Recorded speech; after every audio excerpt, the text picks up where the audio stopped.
Today I'm going to show you how to make these little ghosts for Halloween.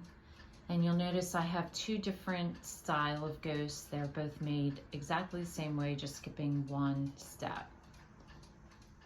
So for this craft, this is pretty simple what you need. You need muslin fabric, which you can get at the fabric store.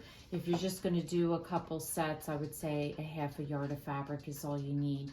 You do need 2 pieces per ghost, so keep that in mind. I have 2 stencils. It's a pretty basic hand-drawn shape of a larger ghost and then a little bit smaller for the baby ghost. A piece of scrap ribbon, some blush for the blush on the ghost, some fabric scissors, a fine tipped Sharpie marker, and some polyfill for inside them. And then if you're choosing to do the kind of more worn type ghost, you want to brew yourself a cup of coffee for that. So your first step is to take a pen and your stencil, and you just want to trace your ghost onto your muslin fabric. I have my fabric doubled over so that when I cut a ghost out, I have both the front and the back of the ghost. So it's two ply here.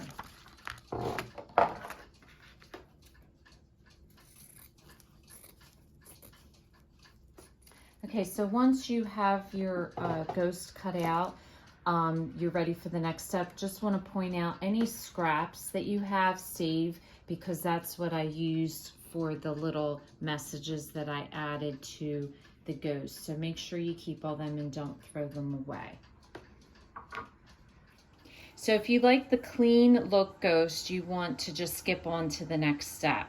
But if you like the more rustic look, what you want to do is take your pieces of fabric that you've cut and you want to dip them into the coffee to stain the material. And you don't have to soak them very long. You just want to dip them in, make sure they're completely soaked, and do it individually, not like doubled. And then you just want to be by a sink because you're just going to wring it out.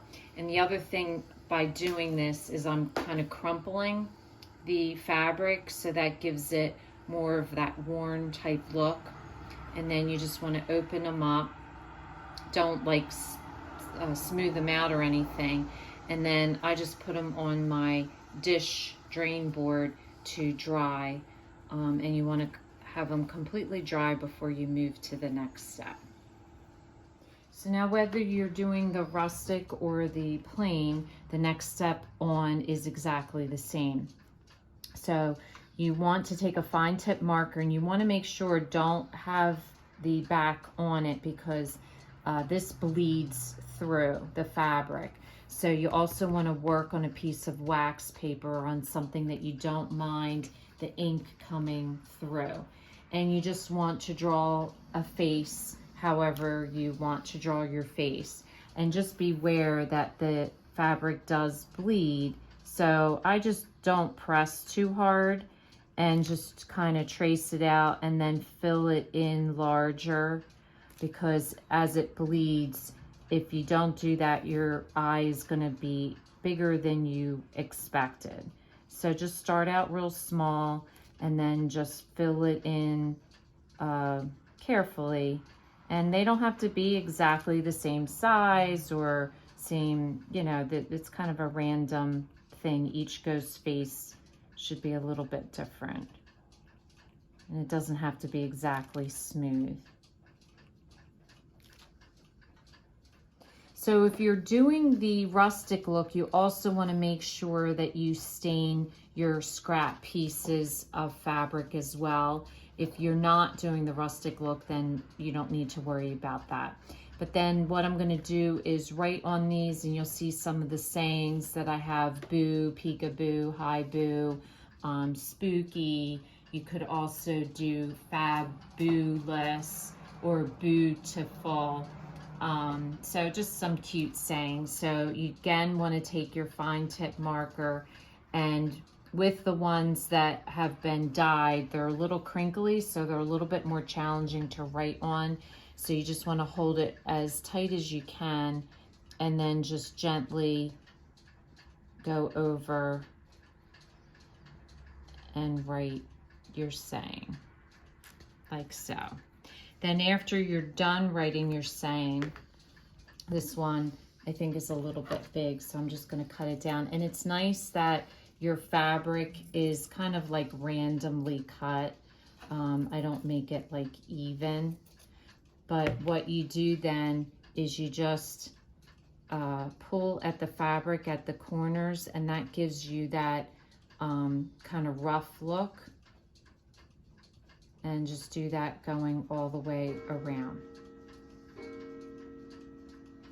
So I do 2 patches per ghost, and so the second one I don't have any writing on, but I'm still going to do that same pulling at the edges to make the fringe. Okay, now your next step should be done on a piece of wax paper, and have a piece of paper towel that's pretty thick. This is to protect your hands from getting burnt. And you just want to line up your ghost as well as possible. It doesn't have to be exact. And what you're going to do is line it up, and then you're going to fold it down, and you're going to run hot glue along the top, and then you're going to fold this up and then use your towel to press it down to get the glue as flat as possible. And this is a neat project because it requires no sewing at all. It's pretty easy and quick to do.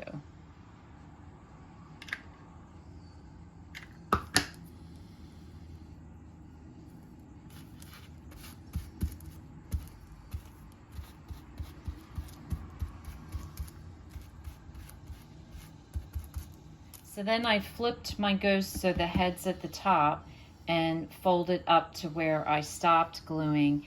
And you're now going to glue down to the ends of each side, leaving the bottom open. And I do one at a time and doing the same technique. And you're working on the wax paper so that way you're not getting any glue on your surface and it comes up easy. Your next step is to fill it with some polyfill, and the only suggestion I have, I like my ghosts kind of flat, not too overly filled. So you're not going to put too much in it where you're stuffing them where they're like real puffy. I think they look cuter more kind of flat. So just put it in and spread it out so it's evenly distributed inside the ghost. So now once you have it filled, you're just going to close up the bottom. The best way to do this is just kind of push your fill in and do one arch at a time and have your top hand pushing down. So you're going to put the glue and then just push it straight down, and again use your towel to pat it down smooth. And just do the right arch and then the left arch and then the center.